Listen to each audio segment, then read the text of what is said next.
within my brain very quickly.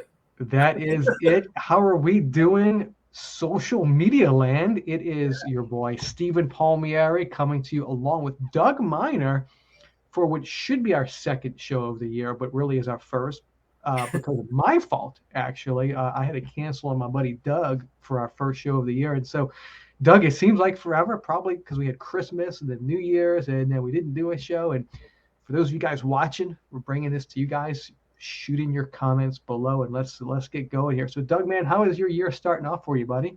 It's great, man. I'm glad that it's going. Lots of work to do, but like we were just talking about earlier on the show, or before we started the show, there's we're talking about add-ons to our businesses, right? What's sort of the add-ons? Is there, do you have some click-throughs where you're selling credit reports? You're doing referrals for the loans. I think doing the expert work is just another add-on where you can add in extra income to what you're already doing. It's a pretty simple way to just add this extra piece to your business, right? Let's talk about that. So obviously, for most of you guys watching us here today, or tomorrow, or the day after tomorrow, because there's going to be that replay. Yeah. Doug Miner is a internationally recognized FCRA credit expert witness. He's been in more court cases than you can count on these hands and toes. I'll just put it that way. But so we're talking here expert witness, right? And what Doug was a CRO before. He ran a credit repair organization. He was a mortgage guy, and Doug, it just kind of happened one day. An attorney hired you to give an expert opinion. You didn't even know what it was. The next thing you're like, the dude paid you a check, and that was your first experience with being an expert witness. So what you were just kind of talking here to our viewers is like, if you're watching and you're running a credit repair organization, well, you're gaining expertise every single file that you look at, every single report that you audit, every single letter that you send out, assuming you're sending legitimate letters, not just saying not mine, never late on every round. But of course, none of our viewers would ever do that, right, Doug? No, no. But so, how can you have additional services that could potentially really just obviously bring you direct money, but then help your business, right? And so, a lot of folks here have like affiliate relationships with like credit monitoring companies and things like that. Hey, send your client over to the Smart Credit or the Identity IQ or the whatever. They sign up through them and you get a little extra mailbox money. Well, becoming an expert and kind of carving yourself into that expert witness arena, you're going to get more than a $5 per month override on credit monitoring, aren't you, Dougie? Yeah. So let's talk about, now that we've kind of set the stage here for our viewers. Let's kind of talk about, how can this, what does this look like potentially for our viewers if they want to dip into this? Yeah, I kind of see a few ways, right? If they want to refer cases over to, or if they're referring cases already, let's say to a law firm, or they're in a position where they're asking themselves, well, gosh, what do I do with this person? I've done what I can. They still need some help. There's all these problems that are still going on, or they may even be able to resolve parts of it, but other parts of it still aren't resolved, and they want to know if they think they have a case or don't have a case, right?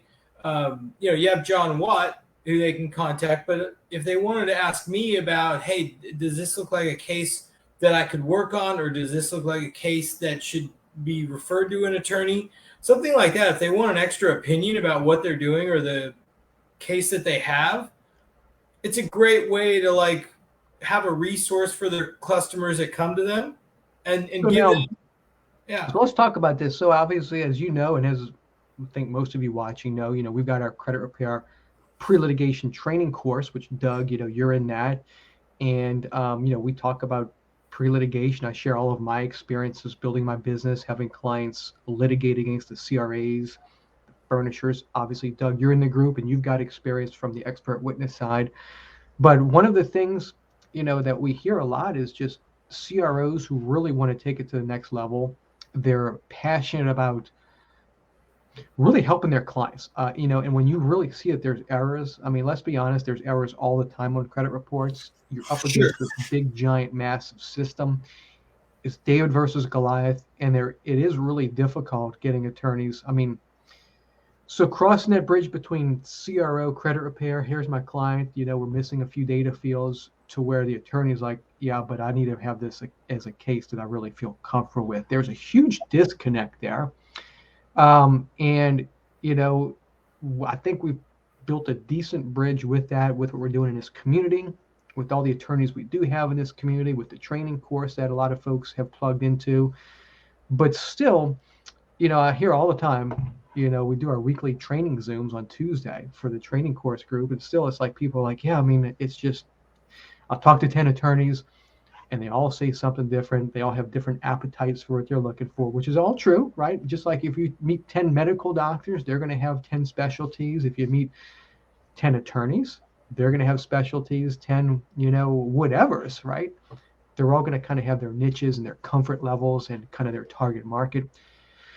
So kind of what I just heard you say sort of was like, maybe this is an avenue where you can, for the CROs who are really wanting to kick it up to the next level, they can, and they're already thinking like this pre-lit way and trying to build a case, but they just run into a brick wall trying to get these things in front of attorneys. How can we have those type of CROs, that niche of CROs, maybe work with you, maybe,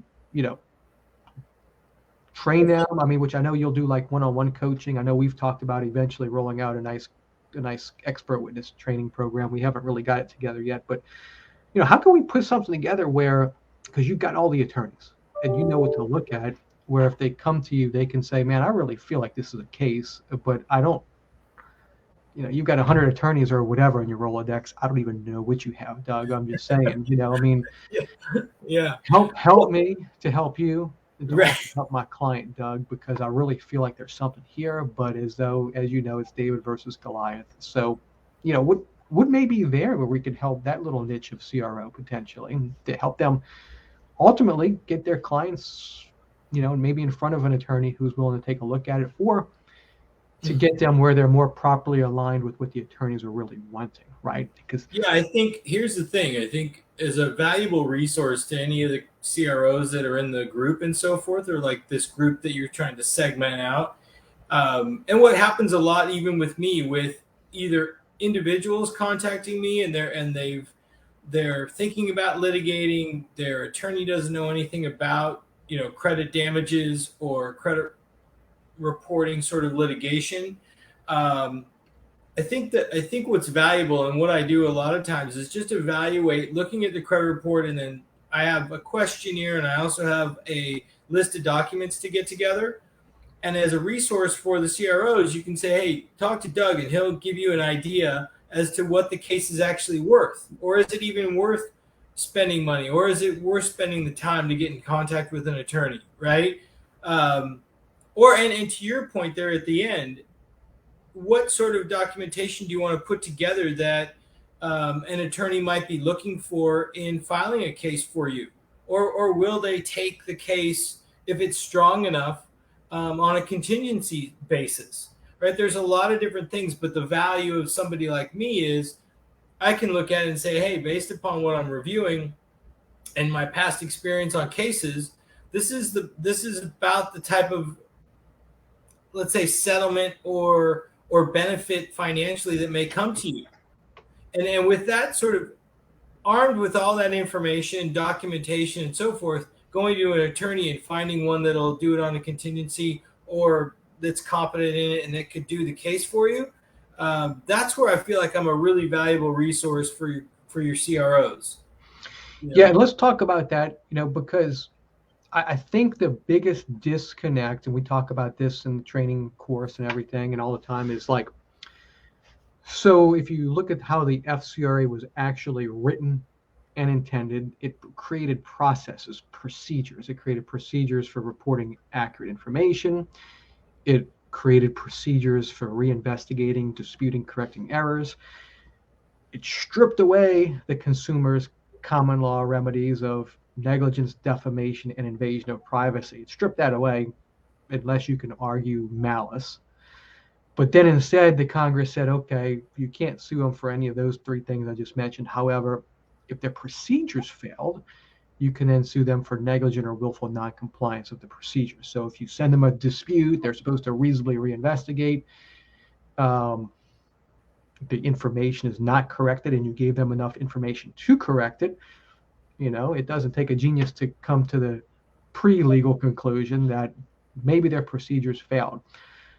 And the negligent and willful noncompliance provisions of the FCRA, which are 1681 N and O, basically state that you can get actual damages, or $1,000 per violation. And it's very clear the language of the FCRA: actual damages or X amount per violation. But the way that the precedents have basically interpreted and changed the law over the last 60 years, the judges want damages. Okay, that's the biggest thing, because we look at it from credit repair and we're like, no, but they didn't fix it. I'm so angry. And the law right here, it says that you can get, per violation, and they didn't fix it. That's a violation. And that's all true. Except that's why unlicensed people, and I'm not a lawyer, and I'm smart enough to know you should not even pretend to be a lawyer when you're not, because it ain't about what the law says. It's about the game. And the game, you got to look at the case laws. You got to look at the interpretations. And it's not what the law says is what it really means in any law these days. So the damages really is kind of that linchpin from what I am seeing. And if CROs can learn how to do two things well, I believe it could help bridge that gap to being able to send cases to attorneys. So thing number one, you have to find errors. Light bulb, you have to find errors, which is kind of where the Metro 2 comes in as the industry standard for accuracy. But then once you find the errors, you have to be able to demonstrate, or at least demonstrate to an attorney, how your client was damaged. And it's really not so difficult. I mean, if you have your client apply for credit after each round and they're adversely affected, or even after just one round, right? I mean, but they come to you, probably decline, because the attorneys like John Watts, you mentioned, he much prefers damages to have occurred after the dispute rather than before. Okay, so you get somebody who applies for a mortgage, they're adversely affected. That adverse action can be either they qualified for a higher than favorable interest rate, or they were just straight up declined, right? Either one of those are potentially adverse actions. They get referred to the CRO. The CRO repairs, the CRA does round one, a really good round, and then it's not fixed, and you can clearly see it's not corrected and it's not deleted. Have the client go back, and if they're not going to reapply for the mortgage, at least they'll have them reapply for something. Go online and have them apply for a credit card or something, so at least you can show they tried to use their credit. Preferably would be the mortgage, right? And this is important for our viewers, because a lot of these attorneys aren't going to kind of tell you what to do, because they kind of have to keep their nose clean, separate from the case file as it comes to them. But if you give this to them and you're like, look, here's how the client came to me. They were adversely affected. We did the audit. We did the dispute. It's a very clear, well-written dispute. I'm not trying to scrub credit. I'm trying to correct errors. The bureaus didn't correct the errors. They didn't delete it. Now it's just straight up false information, because it shouldn't even be in here, because it was never fixed and it should have been deleted. We had them go and apply for the mortgage again, and they still were, adversely affected. I think that is a different frame up as you hand that thing off to an attorney than just, man, I went through 3-4 rounds, and I mean, my goodness, they just won't put that data field in there, and they still won't report it. My goodness, right? Yeah. So, that's what I observe is good disputes and framing it up. I say framing it up, you know what I'm trying to say. Being able to identify the damages. Those are really the two things I think if we can get good at it, CROs, now we're speaking the language of what attorneys are looking for. I know this is right up your alley, dude, because you are a damages expert. That's what you are. Aren't you you're like a credit damages. You assess damages, right? When they got a big case, they call the heavy hitter Doug. He does a damage assessment. So let's talk about that, man. Yeah, you gotta. Listening to you, Stephen, I think there's this. I think where we want to connect it is in a few ways. Part of what you're talking about is you're going through these disputes and you're not getting anywhere with, let's say, whoever the data furnisher is. You evaluate the damages, or you evaluate the measurable impact of the score, or in addition to evaluating the impact under an underwriting guideline, whether it be a credit card or a mortgage, auto loan, whatever it is. All of those sorts of things come into play when I work with a consumer's credit and I'm working on a case, right? And part of what your CROs, either they can learn how to do it, right? I can teach them how to do it, or they can refer them over to me, and I can go through those measurements, whether it's score movement, whether it's underwriting guideline, and then also the financial damages associated with it. But what I think we're missing, and the added piece I want to add into all of that, is there's a negotiation that's going to go on. So the way you're talking, Stephen, you have the proof. It should have been corrected. You have the documentation. You've done the disputes. And you're in this position of, okay, I'm damaged. Here's what an expert is saying is to the financial impact to me, whether it's 5 figures, 6 figures, 7 figures, whatever it is. And in addition to that, in that negotiation, you want to be able to understand what it is the desired outcome for the client. And part of that desired outcome, is it having that trade line corrected, going back? Is it deleting that trade line completely? What is it, the desired outcome? Not what you and I, Stephen, what we think should be the desired outcome, but what does the client think that they want? Now, does what the client want actually merit something that should happen on the credit report? That's one area to kind of explore. Another area might be explaining to the person that's been harmed, no, you really don't want that. You want the trade line corrected. You want the trade line to continue on. Let's say, I'll give you an absurd example, right? Or an extreme example. Somebody has 5 trade lines on their credit report. They have their first credit card from when they were 19 years old. It's 30 years plus old. And then the rest of their credit report is 2 to 3 years old. But they have this one card that's 35 years old. So the age of their report is really dependent upon this one account being on there, right, in the scoring models and so forth. So if something were to happen to that 35-year-old card or 30-plus-year-old card, or it gets deleted, you don't want that information deleted necessarily. You just need it corrected to reflect, let's say, positive reporting as opposed to negative reporting. Does that make sense? Absolutely, yeah, because you've got the length, you've got the history. That's right. I mean, you could have a 30-year-old trade line like you're mentioning, and that could be your oldest beautiful one. Maybe you've got a couple recent late pays which are damaging it, but assuming they were inaccurate or whatever the point being, if those can get corrected, made positive, if they're supposed to be made positive, then you've got the 30-year trade line. Those adverse notations are no longer there, bringing the score down, as opposed to if the whole trade line were deleted, you've just lost 30 years of almost perfect history. And maybe your other recent credit is only a few years old, right? So you're going to go from a 30-year credit file to maybe a 3-year credit file, because you've got nothing else in there that is making it older than 3 or 4 years. That's a real problem, isn't it? That's a whole interesting. See, that's the nice thing, Doug, about these shows that we do. Yeah. For those of you guys who watch us, I know you're thinking that like we plan these things out and they're well scripted. Doug and I, before every show, we're like 2 minutes before start, and we're like, dude, what are we going to talk about? And we're like, dude, just hit the go live button and it'll come out. So, this is interesting stuff because you never know where they're going to go. So have you run into scenarios where, like what you just described, like there was one trade line that was really what was the old trade line? It had a huge value to the credit file itself. Yeah.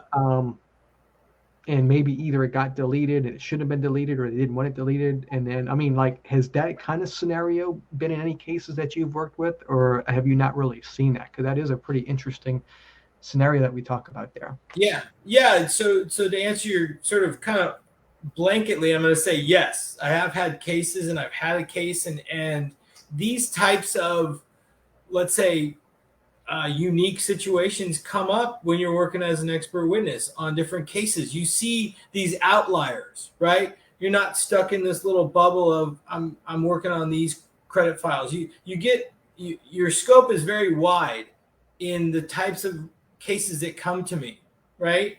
Like we've talked in past shows, where do these cases come from? Is it a wrongful termination? Is it a car accident? Is it a divorce? There's multiple areas and ways that these sort of things manifest themselves, or is it just a data furnisher doing a shitty job or not having good policies and procedures in place? Whatever the reasoning behind it, people's credit files and the way that they use them, you can see these extreme situations like we're describing, a 30-year one card, like just that example alone, that person's credit file goes from being 30, 35 years old to being 2 or 3, like you're saying. So in essence, you look like a young 20-year-old in credit terms, right? Yeah. Or even, a teenager in credit terms, as opposed to a well-seasoned 50-plus-year-old person that's had car loans, mortgages, and the like, right? So yeah, I do see cases like that, and that's the other really cool thing about when you move into the expert arena, or you do start doing this type of work. You do see very extreme situations, and that give you different insight than you would if you were just a CRO, right? A lot of times you have to sign non-disclosure agreements because of whatever institution or large corporation that you're dealing with. They don't want their policies and procedures to get out there, or screenshots of their internal processes. Things of that nature can come up that a CRO, I guess, putting my CRO hat on from over a decade ago, I sure would love to have seen that information. Yeah. Right? But now I do see that information. So being an expert witness, not only I think does it give you sort of gives you a step in the right direction in separating yourself from other CROs, but it also gives you these ability to, in certain cases, see information that lots of CROs that are part of your group would love to know about or love to see, that helps them in their ability to help people, right? Yeah, no, and that's all making sense. And actually, as we're talking, I've kind of got as we shift gears again, kind of a call I had with a CRO earlier today. He's got an interesting scenario that, because I was talking to him, I was like, well, if this scenario repeats, this may be something for a class action attorney. And I wanted to just kind of get your opinion on it. So this gentleman, he does credit repair, but he works for helps a lot of, he calls them youth, basically young people who are kind of in trouble. And he works with a lot of shelters and youth houses and stuff to help them get their finances back on track. And he's just now starting to roll out the POA method. And for those of you guys who have watched for any period of time, you know that that's a big thing that I talk about. Operate out of the shadows, get a notarized power of attorney from your client. You can send that to the the CRAs, the credit bureaus. And once they acknowledge it, and you're the POA, right? There's nothing to keep you from doing that, contrary to the popular misinformation out there. So he was like, well, Stephen, I've got a real issue here because a lot of these youth, which are consumers, but he refers to them as a youth, but he's like, they're kind of in these halfway houses and things like that. They don't really have solid addresses, And so for proof of address, one thing we know that we've got to show to the CRAs is proof of address. Now, Doug, one thing I do for my standard intake for all of my deals, I get 3 documents notarized for my clients. I get a POA notarized. I get an address affidavit notarized where they're basically attesting, hey, I certify this is my address in an affidavit. And I get a social security number affidavit notarized. So I've got those things. Obviously, I try to get a copy of their social card. I try to get bank statements, proof of addresses. But I get those 3 things. And as we know, I just said it was an affidavit, an address affidavit. So, I mean, you're now going to send to the CRAs, the credit bureaus, a sworn statement, an affidavit, hey, this is my address, which, I mean, under the law, again, I'm not a lawyer, neither are you, but I mean, that's actually more proof than sending them a phone bill. I mean, because you were sending them a sworn statement that under penalty of perjury and sending your ass to prison, this is my address. So I was like, well, best I can see. Yourself out again, Go ahead.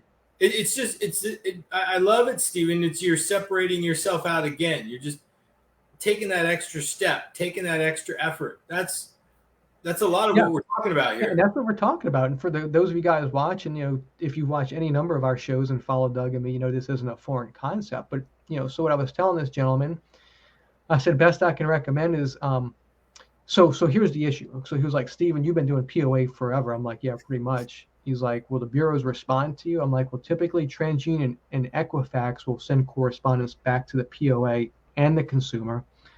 Typically Experian, they'll accept the POA, but they will not mail the correspondence back to the consumer, which that's an entirely different question. I was talking to him. I'm like, as far as POA law is concerned, like once you accept the POA, you accept it, and that's a fiduciary document. And nowhere in the POA does it say you can like partially accept it, right? I mean, if the credit bureaus accept that bad boy, they've accepted you with the language of the POA and the rights and privileges that it affords the POA.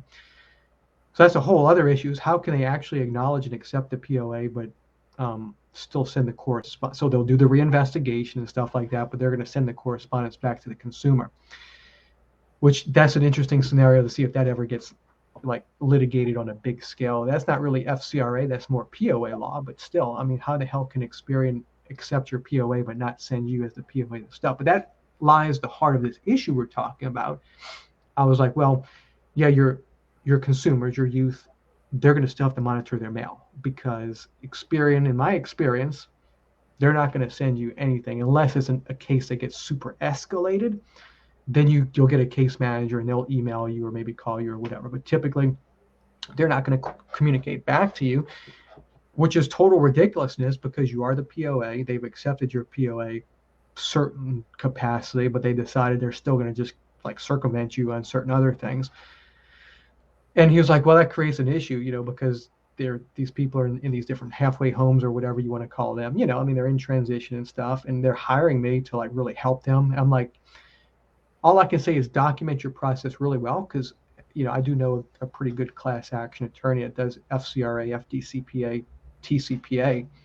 This may be the kind of thing. I told him that after a year from now, maybe we want to take this, because that's the exact reason why the FCRA was created, was for people like he's helping, right? These people are hiring a legitimate credit repair organization. They're giving him legitimate POA authority.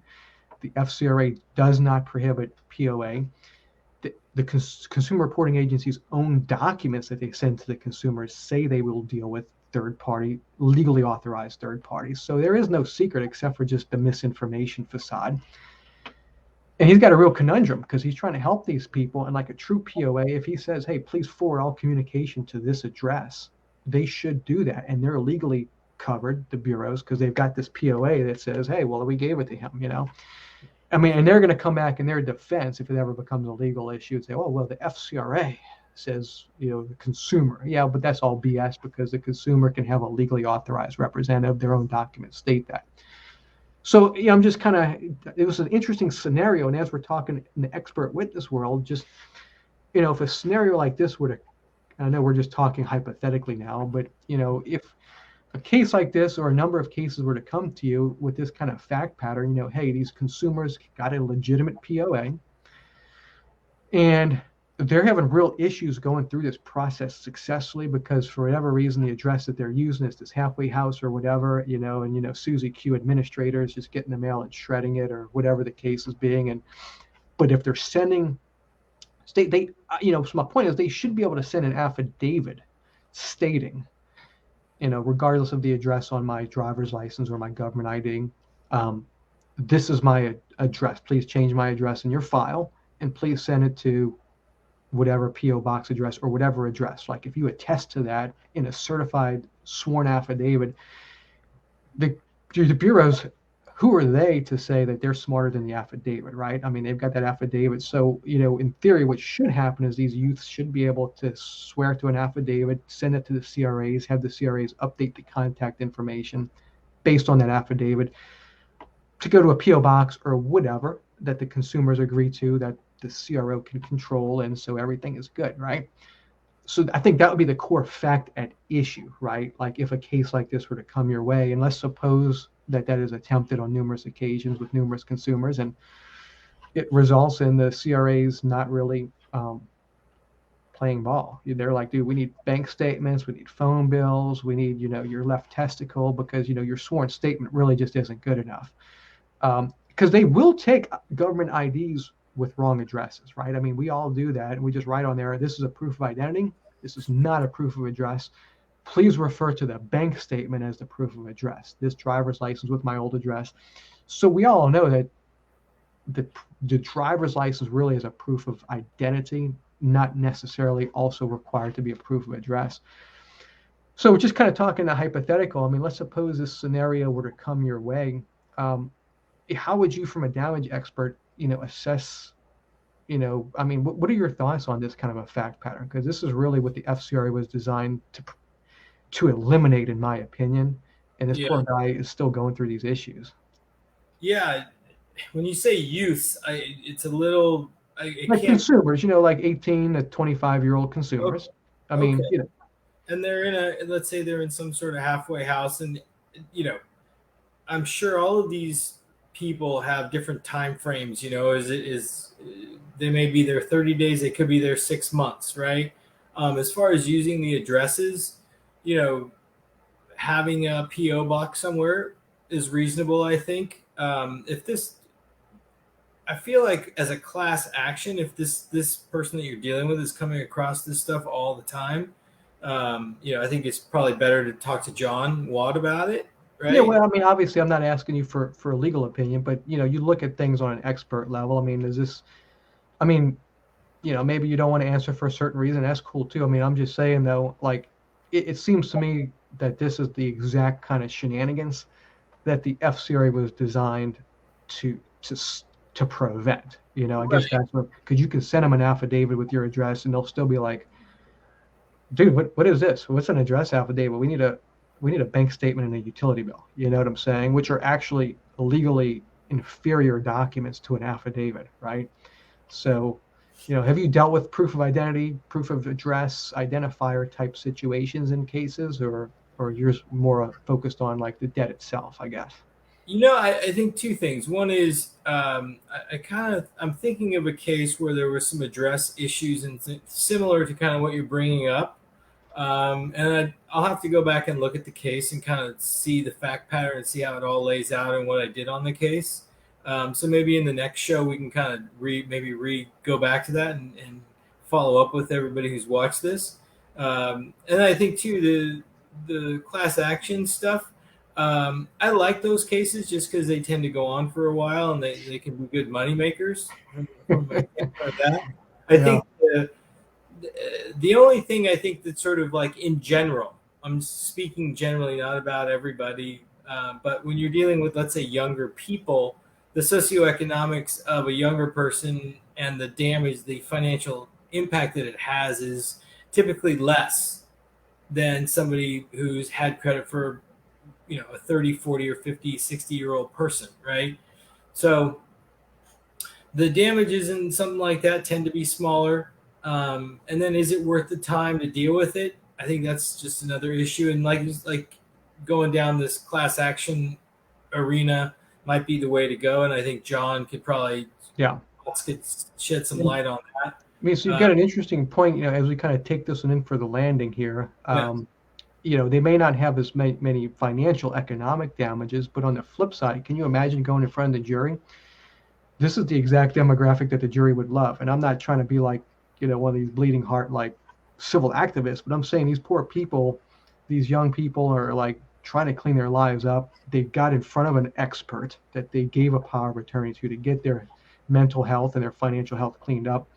They're the kind of the most like volatile of society because like they're just one of too few things from maybe going back to wherever they came from, right?